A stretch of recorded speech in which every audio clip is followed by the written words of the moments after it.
ಬಿಸಿಲು ಕುದುರೆ ಒಂದು ನದಿಯಿಂದ ಮೋಡಿದಂತೆ.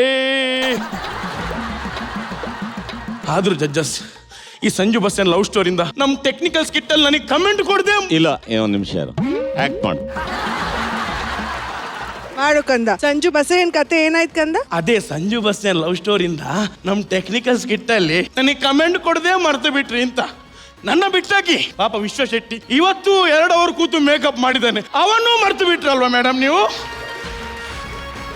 ಇಷ್ಟೆಲ್ಲ ಆದ್ಮೇಲೆ ಲಾಸ್ಟ್ ಸೆಗ್ಮೆಂಟ್ ಆದ್ಮೇಲೆ ನಾವೆಲ್ಲ ಆರ್ಟಿಸ್ಟ್ ಒಂದು ಮೈಂಡ್ ಸೆಟ್ಟಿಗೆ ಬಂದಿದ್ದೀವಿ. ಚಾಂಪಿಯನ್ಶಿಪ್ ಮುಗಿದ ಮೇಲೆ ಒಂದು ಬಸ್ ಬುಕ್ ಮಾಡಿ ಎಲ್ಲರೂ ಉತ್ತರ ಕರ್ನಾಟಕ ಹೋಗ್ತಿರ್ತೀವಿ ಮೇಡಮ್. ಯಾಕೆ ಹೇಳಿ, ಎಲ್ಲರೂ ಒಂದೊಂದು ಆರ್ಕೆಸ್ಟ್ರಾ ಟೀಮಿಗೆ ನಾವು ಜಾಯ್ನ್ ಆಗ್ತಿದ್ದೀವಿ. ನಮ್ಗೊಂದು ಏನಾದ್ರು ಆಗ್ಬೇಕಲ್ವ ಮೇಡಮ್? ಕರೆಕ್ಟ್ ಬರ್ತೀರಲ್ವೇನ್ರು? ಚಿನ್ನ, ಎಷ್ಟು ಚೆನ್ನಾಗಿ ಡ್ಯಾನ್ಸ್ ಮಾಡ್ತೀನಿ ನೀನು. ಥ್ಯಾಂಕ್ ಯು ರೀ. ಎಷ್ಟು ಚೆನ್ನಾಗಿ ಕಾಣ್ತಿದ್ದೆ ಗೊತ್ತಾ? ಅಯ್ಯೋ ಥ್ಯಾಂಕ್ ಯು ರೀ. ಹೆಂಡ್ತಿ ಅಂದ್ರೆ ನಿಂತು. ಯಾಕ್ರಿ ಮಾತ್ಕು ಕೆನ್ನೆಗಿಂತಿದ್ದೀರಾ? ಅದು ಹೊಸದಾಗ ನಾನು ದೇವಸ್ಥಾನಕ್ಕೆ ಹೋಗಿದ್ನಾ, ಅಲ್ಲಿ ನದಿಲ್ ಮುಳುಗಿ ಹೇಳ್ಬೇಕಾದ್ರೆ ನನ್ನ ಕೈ ಹಿಂಗಿಂಗ್ ಶೇಕ್ ಆಗ್ತಿದೆ, ಹಿಂಗಿಂಗ್ ಶೇಕ್ ಆಗ್ತಿದೆ. ಯಾರ್ದಾದ್ರು ಕೆನ್ನೆ ಗೀಳ್ಬೇಕು ಅಂತ ಆಸೆ ಉಂಟಾಗ್ತಿದೆ. ಆಮೇಲೆ ಯೋಚನೆ ಮಾಡ್ದಾಗ ಗೊತ್ತಾಯ್ತು, ನಾನು ನೀರಲ್ಲಿ ಮುಳುಗಿ ಹೇಳ್ಬೇಕಾದ್ರೆ ಯಾವ್ದೋ ಒಂದು ರೋಗ ನನಗೆ ಅಂಡ್ಕೊಂಡಿದೆ ಅಂತ. ನೀವೇನ್ರಿ ಎಲ್ಲ ತೊಲಗಿಸಕಳಕ್ಕೆ ಅಂತ ನೀರಲ್ಲಿ ಮುಳುಗುದ್ರೆ ನೀವು ತಗ್ಲಾಸ್ಕ ಬಂದಿದ್ರಲ್ಲ, ಅದ್ ಸರಿ ನೀರಲ್ಲಿ ಯಾಕೆ ಮುಳುಗುದ್ರಿ? ನಾನ್ ನನ್ ಗಂಟಿರೋ ದರಿದ್ರ ಒಂದ್ಸಲ ತೊಲಗ್ಲಿ ಅಂತ ಹೋಗಿ ಮುಳುಗ್ದೆ. ನನ್ಗೇನ್ ಗೊತ್ತಿಂಗಾಗುತ್ತೆ ಅಂತ. ಹಲೋ, ಎಂಟಿರೋಂತರ ಶುಗರ್ ಇದ್ದಂಗೆ ಲೈಫಲ್ಲಿ ಒಂದ್ಸಲ ಎಂಟ್ರಾದ್ರೆ ಲೈಫ್ ಲಾಂಗ್ ಹೋಗಲ್ಲ. ಅದು ನನಗೆ ಮಾತ್ರ ಅಲ್ಲ, ಇಡೀ ಜಗತ್ತಿಗೆ ಗೊತ್ತು. ಮೊದ್ಲು ಈ ದರಿದ್ರ ರೋಗ ಯಾವ್ದಾರ ಡಾಕ್ಟರ್ ತೋರಿಸ್ಕೋ. ಬಿಸಿಲು ಕುದುರೆ ಒಂದು ನದಿಯಿಂದ ಓಡಿದಂತೆ. ಮಿಂಚು ಇಲ್ವಾ, ನಿನ್ಗೊಂದು ಏನೋ ಹೇಳ್ಬೇಕು. ಏನು? ನಾನು ಚೆನ್ನಾಗಿ ಕಾಣಿಸ್ತಿದ್ದೀನಿ ಅಂತನಾ? ಇಲ್ಲ, ಮತ್ತೆ ನಿನ್ ಕೆನ್ನೆ ಸೂಪರ್ ಆಗಿದೆ. ಥ್ಯಾಂಕ್ ಯು ಕಣ. ನಿನ್ ಕೆನ್ನೆ ಒಳ್ಳೆ ಬನ್ ಸೊಪ್ಪಂಗ್ ಉಪ್ಕೊಂಡಿದೆ ಕಣೆ.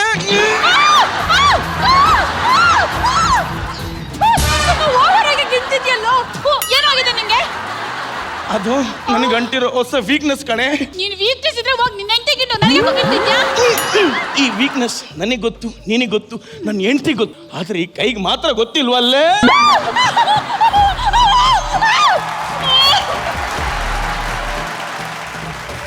ನಿನ್ ಕಳ್ದಂತೆ ಎದ್ದೋಡ್ ಬಂದಲ್ಲ, ನನ್ ಮೆಟ್ ತಗೊಂಡು ನಾನೇ ಹೊಡ್ಕೋಬೇಕು. ಹೊಡ್ಕೊ, ಚೆನ್ನಾಗಿರ್ತ ಹೊಡ್ಕೊ. ಆದ್ರೂ madam, for the first time ಈ ಪ್ರಪಂಚದಲ್ಲಿ 1 ಕ್ವಾರ್ಟರ್ ಓಟಿಗೆ ಫುಲ್ ಬಾಟ್ಲು ಬ್ಯಾಕ್ ಒಕಾಡಿ ಫ್ರೀ ಆಗಿ ಸಿಕ್ಕಿರೋದು ನಾನು ನೋಡಿ.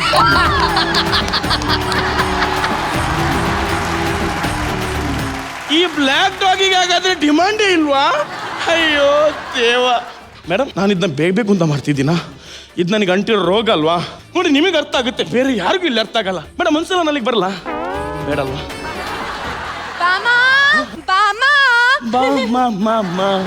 ಮಾಮ ಏನ್ ಮಾಮ?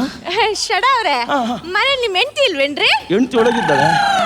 ಏನಿಲ್ಲ, ಸ್ವಲ್ಪ ಸಕ್ಕರೆ ಬೇಕಿತ್ತು. ಏನ್ ಬೇಕಿತ್ತು? ಸಕ್ಕರೆ ಬೇಕಿತ್ತು. ಸಕ್ಕರೆ ಬೇಕಿತ್ತಾ? ಸಕ್ಕರೆ ಬೇಕಿತ್ತಾ? ಸಕ್ಕರೆ ಬೇಕಿತ್ತಾ?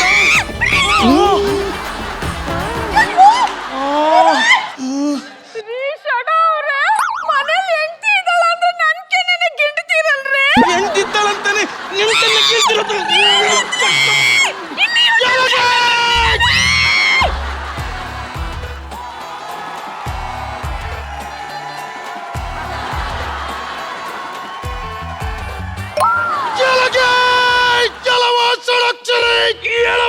ಪುರುಷೋತ್ತಮ, ನನ್ನ ಹೆಂಡತಿಯ ಕೆನ್ನೆಯನ್ನು ಕಿಲ್ಲುವಷ್ಟು ಧೈರ್ಯ ಬಂತೇನ? ಹೌದು, ಬಂತು. ಇಲ್ಲಿಯ ತನಕ ನಾನೇ ನನ್ನ ಹೆಂಡತಿ ಕೆನ್ನೆಯನ್ನು ಕಿಲ್ಲಲಿಲ್ಲ. ನೀನು ಹೇಗೆ ಕಿಲ್ಲಿದೆಯೋ? ಇಟ್ಕೊಳ್ಳಿ, ನಿಮ್ಮ ಹೆಂಡತಿ ನಮ್ಮ ಮನೆ ಹತ್ರ ಬಂದ್ರ, ನನ್ನ ಹೆಂಡತಿನ ಕೇಳಿದ್ರ? ಹಿಂಗೆ ಕೇಳಿದೆ. ಹೇಗೆ ಹೇಗೆ ಹೇಗೆ? ಅಯ್ಯೋ, ನಿಮ್ ಬ್ಯಾಗ್ ಮಣ್ಣಾಕ. ಹಿಂಗೆ ಕೇಳಿದೆ. ಹೇಗೆ ಹೇಗೆ ಹೇಗೆ?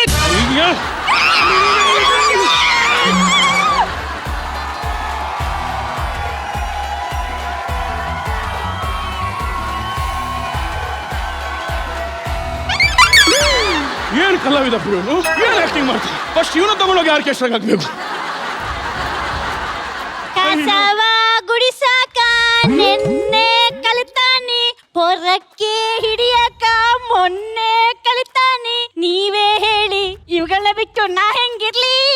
ನಿನ್ ಕೆನ್ನೆ ಬಿಟ್ಟು ನಾನು ಸುಮ್ಮನೆ ಹೆಂಗಿರ್ಲಿ? ನಮ್ಮ ಮನೆಗೆ ಹೊಸದಾಗಿ ಕೆಲ್ಸಕ್ಕೆ ಬಂದಿರೋ ನೀನೇನಾ? ಹೌದು ಸರ್. ಏನಿನ ಹೆಸರು? ಜಾಮೂನ್ ಜಲ್ಲಿ ಅಂತ. ಹಾ, ಜಾಮೂನ್ ಜಲ್ಲಿಯ. ಅಯ್ಯೋ ನಂಗೆ ನಿಂಗೆ ಮದುವೆ ಆಗಿದ್ಯಾ? ಆಗಿದೆ ಸರ್, ಅದ್ರ ಗಂಡ ಇಲ್ಲ. ನನ್ನ ಬಿಟ್ಬಿಟ್ಟು ಆ ಮಂತನೆಯಲ್ಲಿ ಅವಳ ಜೊತೆ ಓಡೋಗಿದ್ದಾಳೆ. ಮಂತನ ಜೊತೆ ಓಡೋದ್ನ? ಅಯ್ಯೋ ಪಾಪ, ಹಿಂಗ ಆಗ್ಬಾರ್ದಿತ್ತು ಕಣೆ. ಅಯ್ಯೋ ಪಾಪ.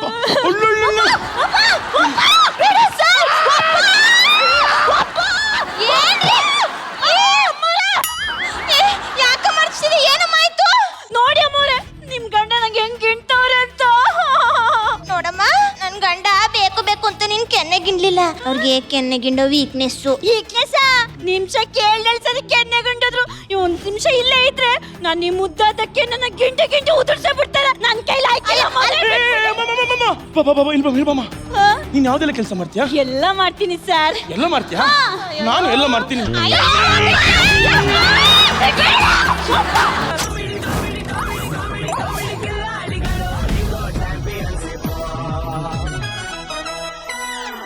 ಓಕೆ, ಬರ್ಲಿ ಒಂದು ಜೋರಾದ ಜೋಶು. ಒಂದು ವಿಚಿತ್ರವಾದ ಕಾಯಿಲೆ, ಒಂದು ಸಿಂಡ್ರೋಮ್ ಈ ತರ ಇದ್ರೆ ಹೇಗೆ ಅನ್ನೋ ತರದ ಒಂದು ಗಿಳ್ಳುವ ಕಾಯಿಲೆ. ಸೀದಾ ಜಗನ್ನಾಥ ಬರ್ತೀನಿ. ಅಣ್ಣ, ಇದೆಲ್ಲ ಒಂದು ಕಾಯಿಲೆನಾ? ಸೀರಿಯಸ್ ಆಗಿ ಕೆಲವರಿಗೆ ಉಗುರು ಕಚ್ಕೊಳ್ಳೋದು ಅದ ಗೊತ್ತಾಯ್ತು. ಎಲ್ಲ ಉಗುರು ಕಚ್ಕೊಳೋದು, ಮೀಸೆ ಕಿತ್ತಾಕೋದು ಇವೆಲ್ಲ ಕೆಲವರು ಮಾಡ್ತಿರ್ತಾರೆ. ಅದೆಲ್ಲ ಇರುತ್ತೆ. ಬಟ್ ಈ ತರ ಕಾಯಿಲೆ ಬಂದ್ಬಿಟ್ರೆ ಬಹಳ ಡೇಂಜರ್ ಅಂತ. ಬಹಳ ಡೇಂಜರ್. ನೋಡಕ್ಕೆ ನಾವು ಮಜವಾಗಿತ್ತು. ಎಲ್ಲರೂ ಅವ್ರವ್ರ ಪಾತ್ರ ಚೆನ್ನಾಗಿ ಮಾಡೋದು. Thank you so much. Okay, ರಕ್ಷಿತಾಂಬೆ, ನಂಗೆ ಇಷ್ಟ ಆಯ್ತಪ್ಪ. ಮಜಾ ನಾನು ಆಯ್ತಲ್ಲ? ಏನ್ ಗೊತ್ತಾ, ಲಾಸ್ಟ್ ಡೇ ಅಲ್ವಾ ಎಲ್ರು ಆಕ್ಟ್ ಮಾಡ್ತಾ ಇರೋದು ಸ್ಟೇಜ್ ಮೇಲೆ. ಇದೆಲ್ಲ ಮಿಸ್ ಮಾಡ್ಕೋತೀನಿ ಅಂತ ತುಂಬಾ ಅನಿಸ್ತಾ ಇದೆ ನನಗೆ. Okay. ಎಸ್ಪೆಷಲಿ ಸೂರಜ್ ನಾನು ಡೆಫಿನೆಟ್ಲಿ ತುಂಬಾ ಮಿಸ್ ಮಾಡ್ಕೋತೀನಿ. Everything that he does on stage is always a lot of fun. But Aneesh, Divya, Sindagi ಬಿಡು, ಈ ಅವ್ನ ಕ್ಯಾರೆಕ್ಟರ್ ಆಚೆ ಬರ್ತಾ ಇಲ್ಲ ಕಣೋ. ಬಟ್ ನಂಗೆ ಎಲ್ಲರೂ ತುಂಬಾ ಚೆನ್ನಾಗಿ ಮಾಡಿದ್ರು ಕಣೋ. I really like it. Nice job. Yes, thank you so much. Okay, ಬಟ್ರೆ ಈ ನಾಟಕ ನೋಡ್ತಿದ್ದಾಗ ನಮ್ಮ ಬಯಲುಸೀಮೆಯಲ್ಲಿ ನಡೆದಿದ್ದು ಒಂದು ನೆನಪಾಯ್ತು. ಒಬ್ಬ ಹುಡುಗ ತುಂಬಾ ಬಾಯಲ್ಲಿ ಬೆಟ್ಟಿಟ್ಕೊಳ್ಳೋಣ. ಬಾಯಲ್ಲಿ ಬೆಟ್ಟು ಎಲ್ಲಾ ಟೈಮಲ್ಲೂ ಬಾಯಲ್ಲಿ ಬೆಟ್ಟೆ. ಅದು ಬಿಡ್ಸಕ್ಕೆ ಆಗಲ್ಲ ಕೆಲವು ಮಕ್ಕಳಿಗೆ. ಅದು ಎಷ್ಟು ಡಾಕ್ಟ್ರು ಅದಕ್ಕೆ ಬೇವಿನ ಸೊಪ್ಪು ಹಚ್ಚೋದು ಅದು ಇದು ಏನ್ ಮಾಡಿದ್ರು ಬಿಡ್ಲಿಲ್ಲ ಅವನು. ಅವ್ರ ಅಪ್ಪ ಒಂದು ಐಡಿಯಾ ಮಾಡ್ದ, ಒಂದು ಸಹ ಐಡಿಯಾ ಕೇಳಕ್ಕೆ ಲೂಸು ಚಡ್ಡಿ ಹಾಕ್ಬಿಟ್ಟ. ಅದು ಹಿಡ್ಕೊಳ್ಳೇಬೇಕು, ಅದಕ್ಕೆ ತೆಗೆಯೋನು. ಆ ಥರದ್ದೊಂದು ಏನೋ ಒಂದು ಪರಿಹಾರ ಸಿಗುತ್ತೆ. 1ನೇ ಕ್ಲಾಸ್ 2ನೇ ಕ್ಲಾಸ್ವರೆಗೆ ಆ ಚಟ ಇತ್ತು ಅವನಿಗೆ. ನನಗೆ ಈ ನಾಟಕದಲ್ಲಿ ವಿಶೇಷ ಅನಿಸಿದ್ದು ಅವಂದು ಮತ್ತೆ ಅನೀಶ್ದು ಆ ಕರಾವಳಿ ಪೋರ್ಷನ್ಸ್ ಚೆನ್ನಾಗಿತ್ತು. ಮಜಾ ಇತ್ತು. ಅದೇನೋ ಕಾನ್ವರ್ಸೇಷನ್ ಅದು ಹೇಳಿ, ಅದು ಇಂಟ್ರೆಸ್ಟಿಂಗ್ ಅನಿಸ್ತದ ನಿಮ್ಮಿಬ್ರದ್ದು. ಎಲ್ಲವೋ ಸ್ಥಳಾಕ್ಷರಿ, ಎಲ್ಲವೋ ಪುರುಷೋತ್ತಮ. ಹೇಗೋ ನನ್ನ ಹೆಂಡತಿಯ ಕೆನ್ನೆಯನ್ನು ಗಿಲ್ಲಿದೆ, ನಿನ್ನ ಹೆಂಡತಿಯ ಕೆನ್ನೆಯನ್ನು ಈ ಕೈಯಲ್ಲಿ ಗಿಂಡಿದೆ. ಅಲ್ಲಿ ಹಾಕಿದ ಸೌಂಡು ಇಬ್ರು ಕರಾವಳಿಯವರು ಚೆನ್ನಾಗಿ ಅದನ್ನ ಕ್ಯಾರಿ ಮಾಡಿದ್ರು. ಅದು ಯಾವ್ದಾದೋ ಸ್ಕಿಟ್ಗಳಲ್ಲಿ ಯಾವ್ದಾದೋ ರೂಪದಲ್ಲಿ ಬರಬಹುದು ಮುಂದೆ. ಅದು ಯಕ್ಷಗಾನ ಯಾಕಂದ್ರೆ ನಮ್ಮ ಮೂಲ ಕಲೆಗಳಲ್ಲಿ ಒಂದು, ಕರ್ನಾಟಕದ ಹೆಮ್ಮೆಯ ಕಲೆ ಕೂಡ. ಅದು ಖುಷಿ ಆಯ್ತು ಆ ಪೋರ್ಷನ್ ತೆಗೆದಿತ್ತು.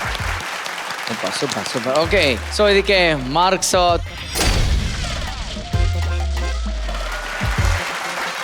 ಓಕೆ, ಎಲ್ಲರೂ ಸೂಪರ್ ಆಗಿ ಪರ್ಫಾರ್ಮ್ ಮಾಡಿದ್ರಿ. Fantastic music.